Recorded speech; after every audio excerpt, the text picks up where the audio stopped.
প্রাণ ভরিয়ে তৃষা হরিয়ে মোড়ে আরো আরো আরো দাও প্রাণ। উত্তরবঙ্গবাসীর প্রাণের গান এখন এটাই। একে তো ভারী বৃষ্টির পূর্বাভাস রয়েছে, ট্রেলার হিসাবে কয়েক পশলা বৃষ্টি হয়েছে শিলিগুড়ি, জলপাইগুড়ি, আলিপুরদুয়ারে। আবহাওয়া দপ্তরের পূর্বাভাস ছিল ভারী বৃষ্টির সম্ভাবনা উত্তরবঙ্গের জলপাইগুড়ি, আলিপুর, কোচবিহার সহ পার্শ্ববর্তী জেলাগুলিতে। এদিন সকাল থেকেই মেঘলা আকাশ, বৃষ্টির দেখা মেলায় বিগত কয়েকদিন ধরে তীব্র দাবদাহ থেকে কিছুটা হলেও স্বস্তিতে জেলাবাসী। অন্যদিকে উত্তরবঙ্গের বেশ কয়েকটি জেলায় বজ্রবিদ্যুৎ সহ বিক্ষিপ্তভাবে ভারী থেকে অতি ভারী বৃষ্টির পূর্বাভাস রয়েছে।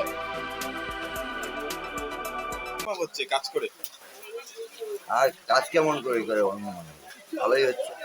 এই মানে ওই ওয়েদারটা খুব ভালোই হচ্ছে। এতদিন প্রচন্ড গরম ছিল, আজকে অনুভব কেমন হচ্ছে? ঠান্ডা খুব ভালো লাগছে। কাজ করে মজা পাচ্ছে। হ্যাঁ।